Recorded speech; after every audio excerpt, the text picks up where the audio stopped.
Mpaake essaawa z'ogamba nti zino essaawa sikwata masimu. Zino essaawa ngenda kukola ku kyange. Nagambye ofokasinge ku kintu kimu. Jawo distractions abantu abagenda kwegamba okuddaawo okujjako ky'oliko.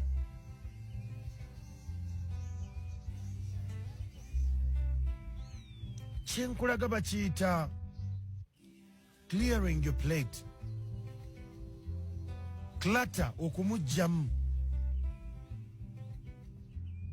It's going to be painful, but we need it. Abantu abanyumya naawe buli kaseera ne bajjaawo oba ku bizinensi yo oba ku dduuka oba ku WhatsApp ne bateekamu ebintu ebingi. For once, njagala okwate quote eno obeere selfish and you focus on you. For once, can you focus on you? Mu myezi gino esatu egisooka ogambe nti kansooke ntegeere ki kyenzijanjaba ogende mu ddwaliro bakolere full body check-up obe ng'ogirina. Omanye bino bye nnina okwejjanjabako challenge eri wano. Okay.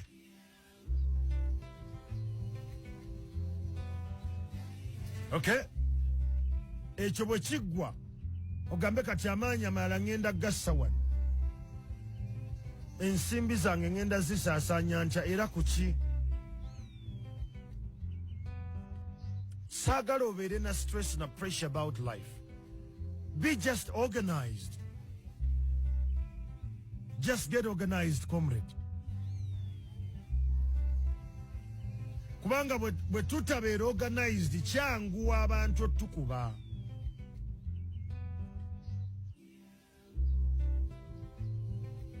Tetuli focused n'akamu.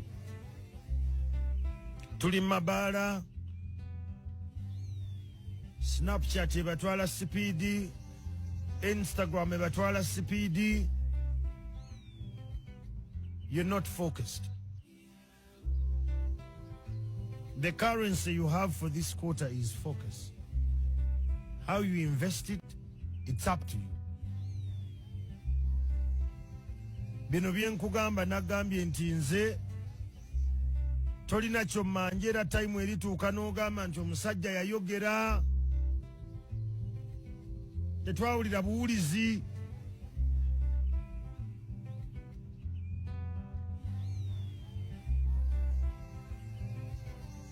Omwaka guno it's going to take more than the usual dynamics. Ebbeeyi y'ebintu ekyalinnye.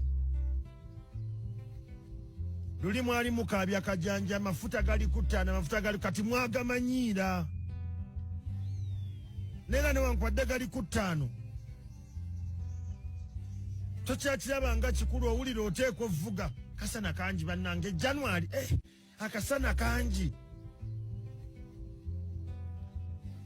Njagala nkutegeeze kino.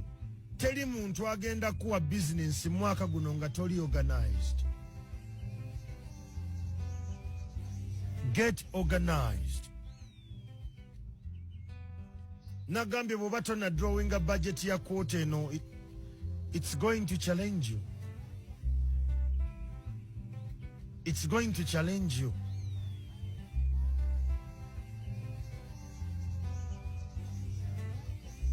Tandika okwebuuza omwezi guno ngenda spendinga sente mmeka.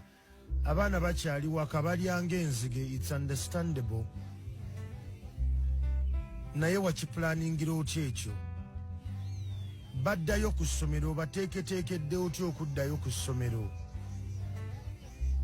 Bwe bamala okuddayo, omanyi mu Uganda ekisinga okunnuma nti abantu bakolerera ebintu ebiri basic.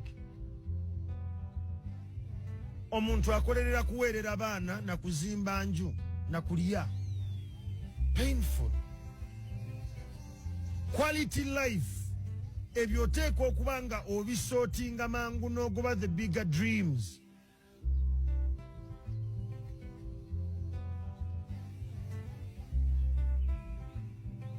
Abazadde abalina abaana ab'enjawulo nja kubasaba newankubadde omwana tannawasa oba tannafumbirwa mulekerawo babuuza kati gwe sente zo zikozesa ki? They're building their lives.